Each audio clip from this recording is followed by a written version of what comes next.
저희 과거를 가만히 생각해보면 모든 것이 하나님의 음성과 그리고 섭리가 나의 얼굴을 얘기하는 것 같습니다. 그 중에서 가장 중요한 두 가지를 오늘 제가 강조하려 합니다. 이 간증은 평소에 제가 꼭 생전에 꼭 이 간증을 해야겠다 이런 마음을 항상 가지고 있었는데 이 하나님께서 오늘 기회를 주셔서 하나님께 감사드립니다. 그 첫째는 내가 의사가 되었다는 사실입니다. 제가 이 간증을 하면서 좀 걱정하는 것은 이 의사가 되었다는 이것을 혹시 오해하면 내가 무슨 자랑을 하지 않나 뭐 이렇게 오해하시는 그런 거 없겠습니다만 제 자체로 그렇게 걱정합니다. 저는 1950년에 북한에서 중학교 3학년을 졸업하고 그리고 1사학년 때 올라갔습니다. 그리고 여기서 5년 있다가 고등학교 3학년에 편입했습니다. 그동안 저는 직장을 가지고 야간학교도 좀 다니고 또 당시에 이제 서울에 있는 모든 학교가 부산에 피라노가 있었습니다. 그래서 야간학교를 다니다가 서울에 모 학교에 몇 달 다녔습니다. 몇 달 다닌 것은 휴전이 되자 그 학교가 화도했기 때문에 저는 그 학업을 중단할 수밖에 없었습니다. 그리고 저희 수부님께서 공장을 경영하고 있었는데 그래서 저는 그 수부님을 도우면서 공장에서 일하다 보니까 아주 학업하고는 아주 영 멀어지게 되었습니다. 그런데 그 수부님의 사업이 얼마 못 가서 그냥 파산 상태에 일어났습니다. 저는 비인 공장을 지키는 실시간이었습니다. 당시에 다행이었던 것은 우리 집사람을 그때 알고 지냈는데 집사람의 영향으로 제가 교회에 열심히 다니고 있었습니다. 그래서 이제 공장을 지키면서 답답할 때는 자전거를 소리내야 몇 시간씩 부르기도 하고 또 이제 어쨌든지 뭐 학교를 공부를 해야 되겠다 이런 생각이 자꾸 들어서 대학에 가려면 고등학교를 맞춰야 하는데 그래서 하나님께 고등학교를 다니도록 그렇게 기도하고 오기도 했습니다. 그런데 정말 기적하게도 저희 동네에서 얼마 멀지 않은 곳에 신생고등학교가 생겼습니다. 그래 그 학교를 지금 새로 생겨서 학생을 막 모집하는데 별로 그 자격을 다니지도 않고 등록만 내면 다 여기 받아줬습니다. 저는 고등학교 3학년에 편입했습니다. 그래 실제로 이제 공부해보니까 제가 세계적으로 공부를 못했고 또 그동안에 했기 때문에 상당히 따라가기 힘들었지만 어쩐지 1년 있다가 졸업을 했습니다.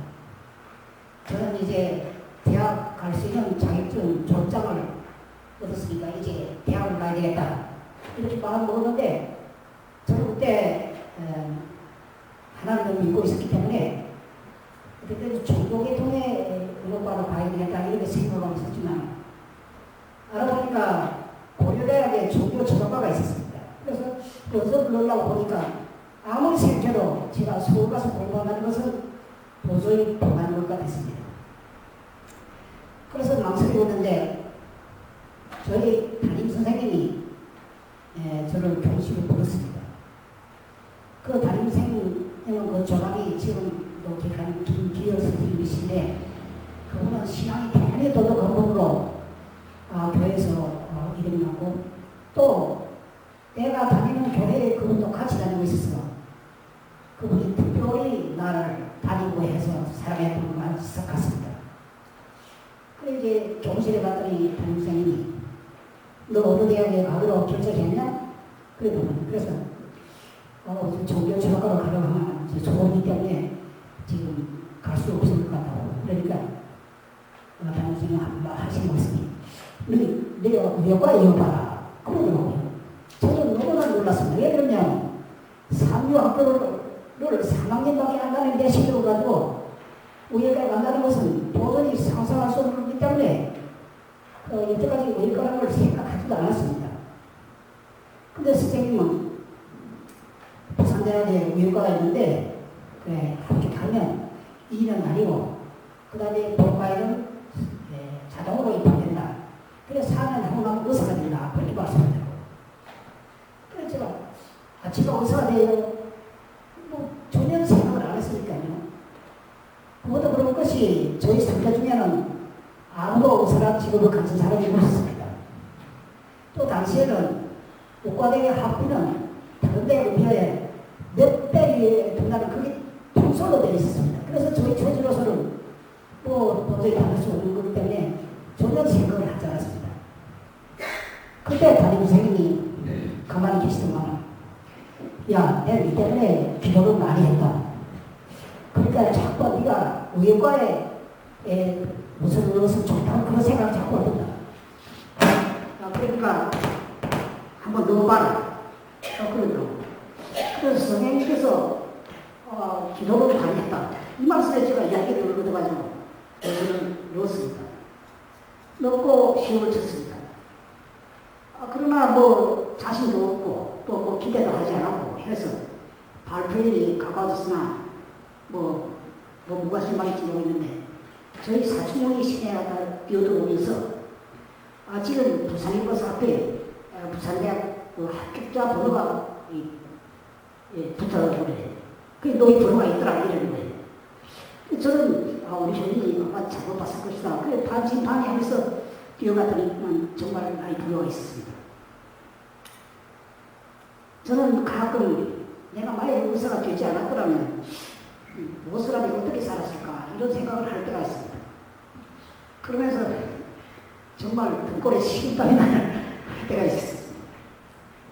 그래 이제 그러면서 지금 제가 하나님께 감사하는 것은 제가 고등학교 3학년에 들어가게 하시고 또 우리 담임 선생님한테 의예과라는 영감을 주시고 또 내 같은 그 한자는 실력자를 시험에 합격하게 해주시고 그런 하나님을 감사하면서 지금 살고 있습니다. 두 번째 관심은 제가 이 서가울교회에 다닌 지 얼마 안 돼서 일입니다. 2005년도 일입니다. 우리 집사람이 그 홈타파를 방문한 날에 대해서 제가 갔습니다.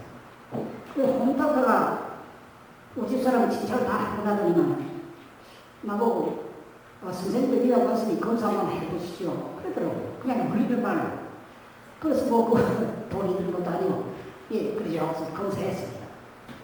한 2, 3일 있으니까 오피스에 나오라는 연락이 왔어요. 전화가 왔어요. 그래 여러분도 다 아시다시피 검사하고 난 다음에 오피스 나오라 하는 건 그 검사의 이상이 있기 때문에 그러지 않습니까? 그러나 몸에 무슨 큰 이상이 있기 때문에 아마 검사가 잘못됐을 것이다. 그래 나갔습니다. 나갔는데 홈타파가 차를 보더만은 혈액에 아미레이스라는 그 효소가 있습니다. 그것이 정상치보다 좀 높은데 근데 그러려면 많이 아플 건데 아프지도 않고 하니까 하여간 초음파를 잘 시행해 봅시다. 그러더라고요. 그랬으니까 초음파를 시행했더니 오른쪽 콩팥에 메스가 있었습니다. 저 놀라우긴 했으나 어쨌든지 CT를 촬영하고 정밀 검사를 하니까 직경 4cm 캔서가 지금 콩팥에 자라고 있었습니다. 당하고 참 철분했으나 한편 생각하면 이것이 제가 기적이라고 생각됩니다. 만약에 그때 콩팥다가 이거 검사 한번 해봐라 그런 말을 안 했거나 또 콩팥하고 아무 상관이 없는 그 아미레이스가 이상으로 보이지 않았다면 나는 아마 모르고 있었가지고 아이 속에서는 암이 점점 자랐을 것입니다. 결국 마지막에는 제가 증상이 있을 때 그때 병을 발견한 그때는 벌써 늦은 것입니다. 그래서 암은 이제 자꾸 크고 또 정리를 하기 때문에 빨리 조치를 취하지 않으면 안 됐습니다. 그런데 그때 이제 그 신장 전문의를 어레인지하고 또 그분한테 포인트 해서 진찰 받고 또 이제 뭐 수술 스케줄 잡고 수술하는 이것이 상당한 시간이 걸린다는 것은 그때 저도 알고 있었습니다. 저는 당황하고 급해서 저희 아들한테 연락했더니 한국에 나오면 바로 수술할 수 있다고 그랬어요. 그래 한국에 나가고 마음 먹고 지금 준비하는데 큰 장벽이 놓였습니다. 한국군을 구할 수 없었습니다. 당시에는 한국군을 구하려면 2달 전에 예약을 하지 않으면 구할 수 없었습니다. 그런데 신기하게도 3일 후에 한국에 나가면 한국군을 구할 수 있습니다. 나는 지금도 이 놀라운 기적은 우리 미사가 우리 교회 목사님을 비롯해서 전 식구들이 저를 위하여 기도해 주심에 대한 하나님의 응답이라고 지금 생각합니다.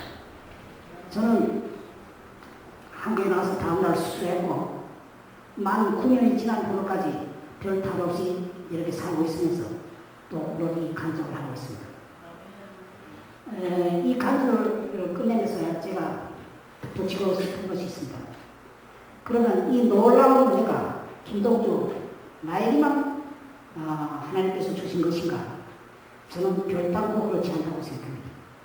하나님은 자비롭고 공의로우신 분입니다. 당신을 믿고 사랑하는 모든 사람들에게 고루 은혜를 내린다고 생각합니다. 그런데 우리는 그것을 빼지 못할 때가 있는 것 같습니다.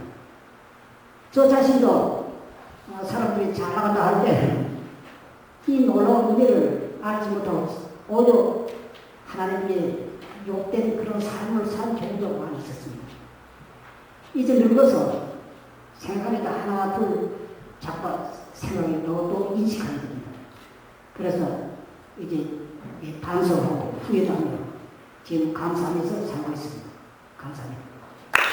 소원이 뭐세요? 라고 여쭤봤더니 그 부산에서 서울로 유학 보내고 한국에서 미국으로 유학 보냈던 그 딸이 피아노를 전공했는데 아직도 아빠 엄마 노래하는 거 찬송하는 걸 아직도 한 번도 반주를 안 해드렸대요. 그래가지고 찬송하시면 예배 시간에 특송하실 수 있습니다 해서 오늘 찬송가 314장 준비해 왔습니다. 50년을 함께 배필하신 우리 강영재 원사님하고 같이 하시죠.